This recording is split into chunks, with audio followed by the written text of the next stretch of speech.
and welcome to Fictional Narrative. I'm Neri, and today I'm going to be reviewing Anna K, A Love Story by Jenny Lee, because a full review really couldn't fit into my April wrap-up.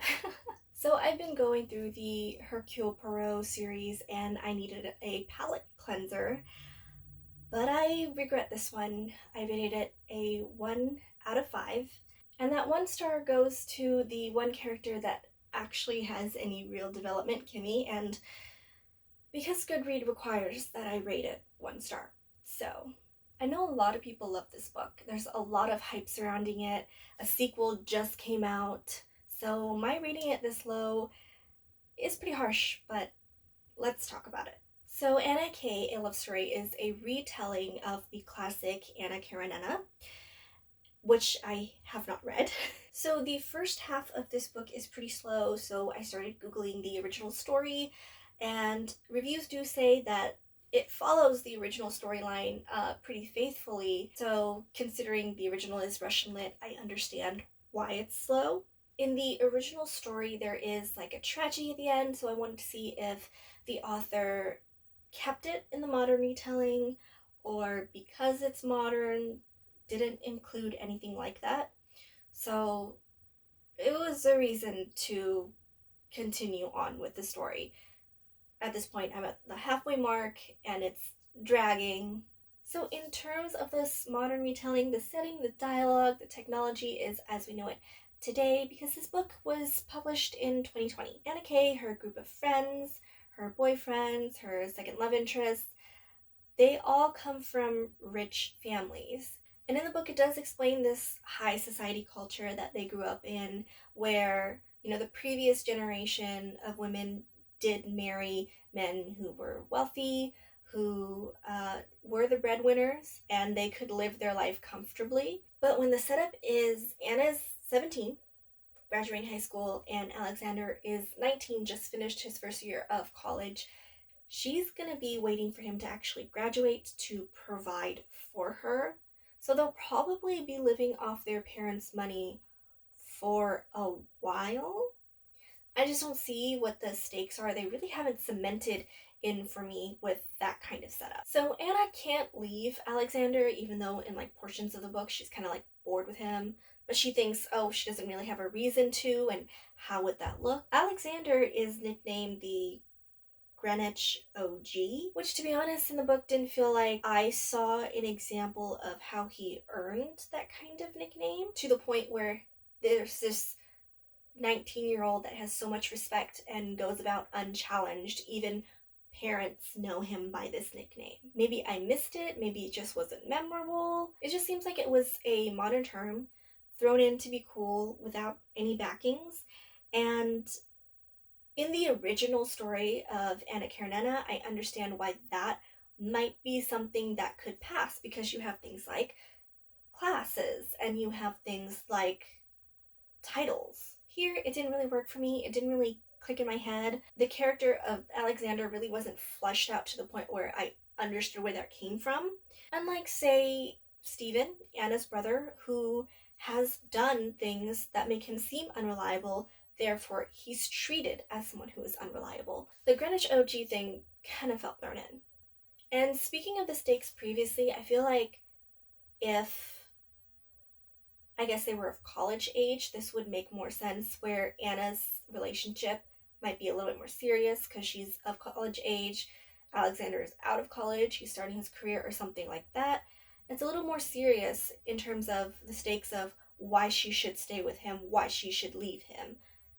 Or, alternatively, if this age range was to be kept, I would have liked to see more fleshing out of the characters in a modern setting, specifically Alexander, Anna, and Vronsky, because characters like Lolly and Steven and Kimmy and Dustin, they fit well into the background of this modern setting.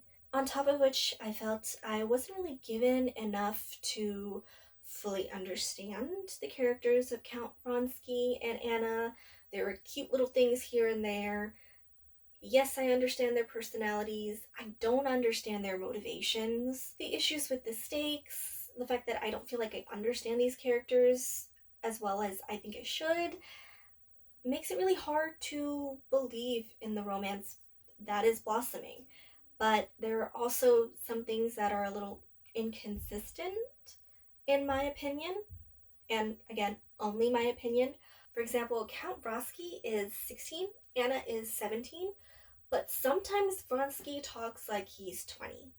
That's kind of another thing. Anna and Vronsky sometimes don't talk or think like they're high schoolers, but the other characters that are of high school age do talk and think and act as if they're high schoolers. These two are, for some reason, just a little bit more mature. And when in my mind I compare these two characters to all of the other characters that are around their age, oddly, I guess with the exception of Kimmy, who actually goes through tremendous character development, these two stand out as if they're just so much more mature than high school age.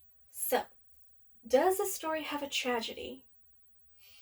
Sure, it was really tragic how the series of events was rationalized in the end. It was just disappointing. If it's faithfully following the original story, I can understand why the beginning is so slow. But for the end to also feel so disappointing, I had a different issue with this book. It's definitely one that should have come with a trigger warning, and that warning should be that there are depictions of underage sex. Not adults, but minors. That's different. That's not saying trigger warning sex. It is trigger warning sex between minors. The topic of teens and sex was handled well in the beginning, but these depictions were entirely unnecessary. So I should have mentioned this at the beginning of the video, but I borrowed this on Libby as an audiobook. So it's not like I could skim through the pages to get over this. I was skipping through it with a little 15 seconds. Just, I will say I'm not typically someone who reads YA romance. So I don't know whether or not this is just a totally normal occurrence where you just have YA romance books with a bunch of underage sex in it.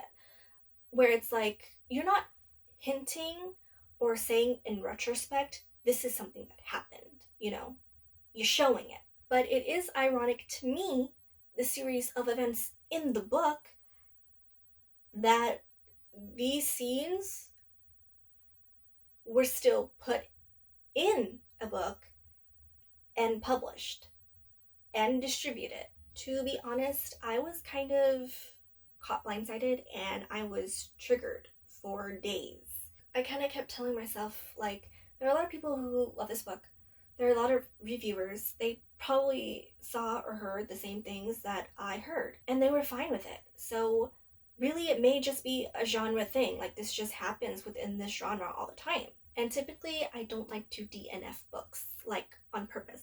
I'm trying to start getting into it because there are books that I just know I'm never going to finish. And it's not like I have the best response to being triggered, which is like, stop, leave the thing alone. For me, the way I default to dealing with triggers is as if I was strapped to a chair, forced to watch a horror movie while I'm bawling my eyes out. I wish every day that I DNF this book. Every day. And I think this is a wake-up call that I should just start DNFing books left and right for any reason that I don't like. I'm really uncomfortable just talking about it, but I feel like it's important to talk about. I understand that some people might think I'm overreacting.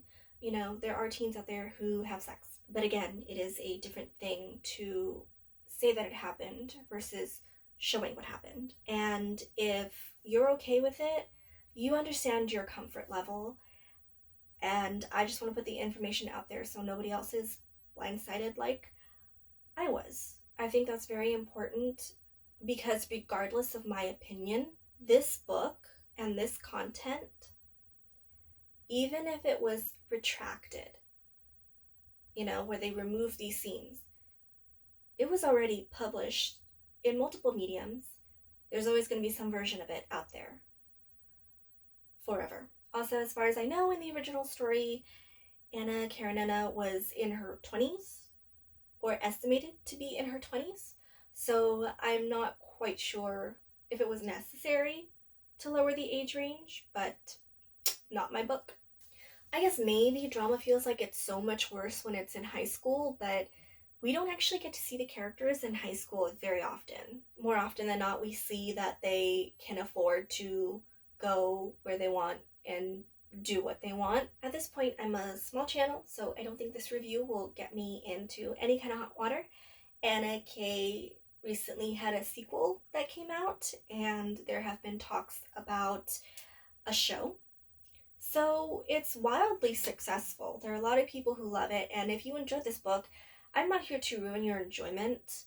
I'm just offering a different perspective. Personally, after this, I feel like I'm going to avoid the original story of Anna Karenina, and maybe I'll just stop reading YA romance, just in case this is like totally normal. Or maybe I'll just do my research first, so I'm not sitting here reviewing a book in a genre that I doubt I know anything about at this point. It just looks so simple from the outside. Anyway, if you made it to the end of this video, thank you. I really hope that this was informational for you and that maybe it helped someone.